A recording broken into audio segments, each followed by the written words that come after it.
आज जो प्रशांत भूषण इन जजों को गाली दे रहा है, कल सारे जज इसके साथ खेलते थे, इसका पैसा खाते थे।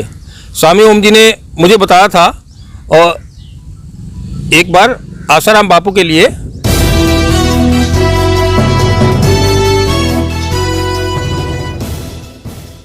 ये बड़ी खुशी की बात है जी कि हमारा देश प्रधानमंत्री नरेंद्र मोदी जी के नेतृत्व में जी आज़ादी का 75वां अमृत महोत्सव मना रहे हैं। जी और मैं मोदी जी को और अमित शाह जी को इसके लिए बधाई देता हूं कि उन्होंने इतना बड़ा कदम उठा के पूरे देश में देशभक्ति की भावना जगाई है। ये नरेंद्र मोदी जी की ताकत है कि उन्होंने पूरे देश में देशभक्ति की भावना जगाई है। और खाली देशभक्ति की भावना जगाना नहीं है, उन्होंने कर्म भी किए हैं। राम मंदिर की समस्या सुलझाई है। पूरा देश राम मंदिर के लिए तड़फ रहा था, तरस रहा था, और लोग तारीख पर तारीख लगा रहे थे, कोर्ट तारीख पर तारीख लगा रहे थे।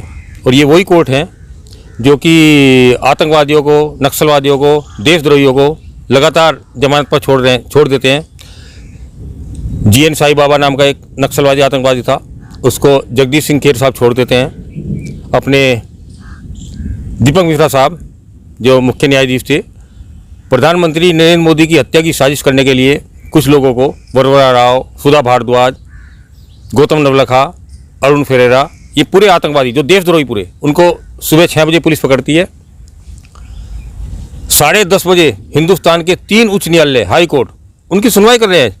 कौन? जो प्रधानमंत्री को मारने चले, उनकी जमानत की सुनवाई कर रहे हैं। हाई कोर्ट में अभी सुनवाई पूरी नहीं हुई है कि 3:30 बजे याचिका लगती है दीपक मिश्रा जी कोर्ट में। प्रशांत भूषण नाम का देशद्रोही जो कोर्ट को गालियाँ दे रहा है, वो देशद्रोही याचिका लगाता है, और 4 बजे सुनवाई, और 5 बजे वो आतंकवादी जो प्रधानमंत्री जी को मारने चले हैं, दीपक मिश्रा साहब, उनको पुलिस अभिरक्षा से रिहा करा देते हैं। मतलब ये इस देश में ये चल रहा था। किंतु राम जन्मभूमि के मुद्दे पर नहीं, टाइम नहीं है, तारीख पर तारीख लगा रहे हैं।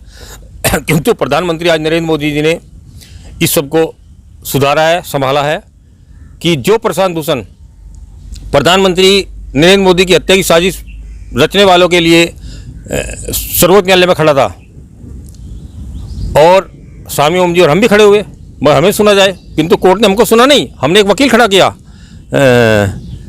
शिव सागर तिवारी, उसको पैसे दिए, वो कह रहा है ठीक है मैं आपकी पैरवी करता हूँ, किंतु अगले दिन कहता है कि मैं आज जा नहीं सका, मुझे ज़रूरी काम है। मैंने कोई बात नहीं, ज़रूरी काम होगा वकील साहब, कोई बात। 2 दिन बाद फिर तारीख पड़ी, वकील साहब फिर कहते हैं मुझे ज़रूरी काम है।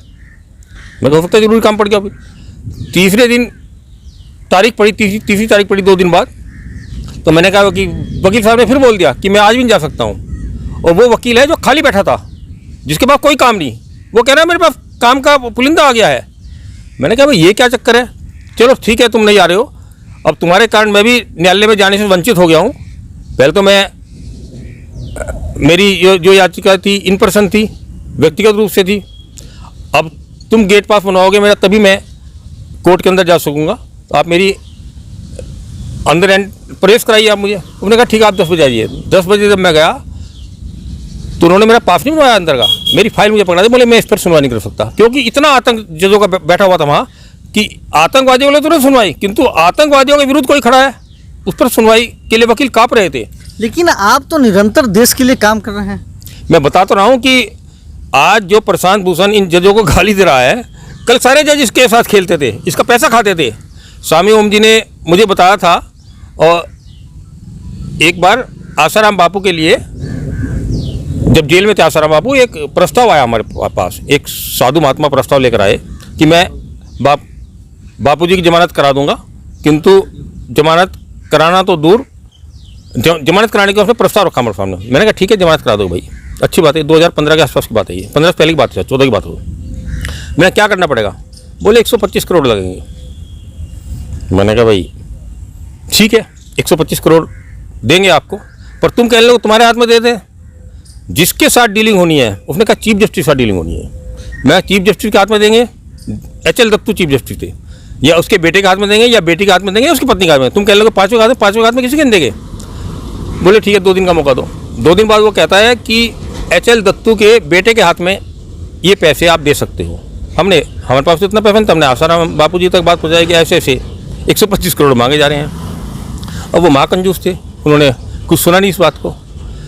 मतलब इस अगर इस बात देश करें में न्याय का कहीं शासन रहा ही नहीं है। मैं मोदी जी से ये अनुरोध करना चाहता हूँ कि जहाँ उन्होंने इस देश को हर तरह से सजाया है, संवारा है, अब वक्त का तकाजा है कि जो उन्होंने राष्ट्रीय न्यायिक नियुक्ति आयोग बनाया, जिसको जगदीश सिंह खेर ने ध्वस्त कर दिया था, ये सब प्रशांत भूषण ये पूरा गिरोह लगा कि क्योंकि इनको पता था कि राष्ट्रीय न्यायिक नियुक्ति आयोग बनेगा तो जजों की नियुक्ति के लिए एक नया तरीका आएगा और जज वो नहीं बनेंगे जो ये आतंकवादी गैंग चाहता है, जज वो बनेंगे जो हमारे प्रधानमंत्री, महान देशभक्त प्रधानमंत्री चाहते हैं। तो उन्होंने इसको राष्ट्रीय न्यायिक नियुक्ति आयोग के खिलाफ याचिका दायर की। पूरा गिरोह था ये, जजों का, वकीलों का पूरा गिरोह था। इस गैंग ने मिलकर राष्ट्रीय न्यायिक नियुक्ति आयोग को असंवैधानिक करार दे दिया। और ये एक्चुअली ना ये स्वतंत्रता दिवस चल रहा है, तो इस पर हम बात करना चाहेंगे कि अब इस बार जो है स्वतंत्रता दिवस जो है ये कैसे मना रहे हैं, मुकेश जैन जी कैसे मना रहे हैं? हम तो देश की स्वतंत्रता के लिए मना रहे हैं। जो गुलामी के चिन्ह रह गए हैं, उन गुलामी के चिन्ह वो ध्वस्त होने चाहिए जी। अभी अपने एन वी रमन्ना साहब ने भी कहा था कि सुप्रीम कोर्ट को भी उपनिवेशवाद से मुक्ति की जरूरत है। उनको पता है कि सुप्रीम कोर्ट भी आज अंग्रेजों का गुलाम है। आप देखिए ना, चाचा नेहरू जब शपथ लेते हैं, पंडित नेहरू जब शपथ लेते हैं प्रधानमंत्री पद की, उनको शपथ कौन दिलाता है? उनको पता माउंटबेटन दिलाता है जी। जब भी कोई नया राजा नियुक्त होगा, आप देखिए रावण का वध हुआ तो राज तिलक किसने किया? विभीषण का जो राज तिलक किया वो लक्ष्मण जी ने किया जी। हारा हुआ, भागने वाला या जिसके दमन से देश मुक्त होता वो शपथ नहीं दिलाता है। तो कहीं ना कहीं आज भी ये देश अंग्रेजों का गुलाम है। और इस स्वतंत्रता दिवस पर मेरी यही कामना है कि मोदी जी इस देश को संवारो, सुधारो। आज वक्त है। चीन, रूस, ईरान उन ताकतों के खिलाफ हैं जो ताकतें इस देश में आज भी राज बनाए। स्वतंत्रता कहाँ की स्वतंत्रता? बताओ स्वतंत्रता क्या है? भाषा चुन चुकी है हमारी। आज हर आदमी के मुंह पर अंग्रेजी है। अंग्रेजी वालों को ये अग्निवीर बनाया जा रहा है। अग्निवीर जैसी परीक्षा में 200 नंबर का पेपर रखा गया, उसमें 100 नंबर का पेपर अंग्रेजी का है। मतलब अंग्रेजी वाले ही नौकरी पा सकते हैं अग्निवीर की।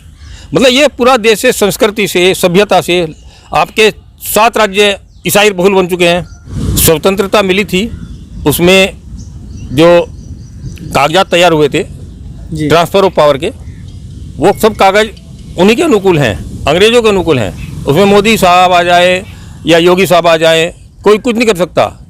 ये देश तो सुभाष चंद्र बोस कहते थे कि आज़ादी जहाँ खोई जाती है वहीं से आज़ादी में। हमें युद्ध के मैदान में आज़ादी खोई थी तो युद्ध के मैदान में आज़ादी प्राप्त करनी पड़ेगी। ये जो जगह जगह अंग्रेजियत, ईसाइयत, इन सब का बोलबाला हो रहा है, ये आज़ादी नहीं है जी। आज़ादी का मतलब होता है हमारी भाषा, अपनी भाषा बढ़ती। आज जितने नौकर साहब बनते हैं सब अंग्रेजों के, जितने न्यायाधीश बनते हैं, सुप्रीम कोर्ट कहता है मेरी भाषा अंग्रेजी है। एक मतलब इसके विरोध भी आप जाएंगे? विरोध की बात नहीं है। आज़ादी का अमृतोत्सव मोदी जी बना रहे हैं। कुछ अमृतोत्सव में का मतलब है ये वास्तविक अमृतोत्सव मनाया जाए।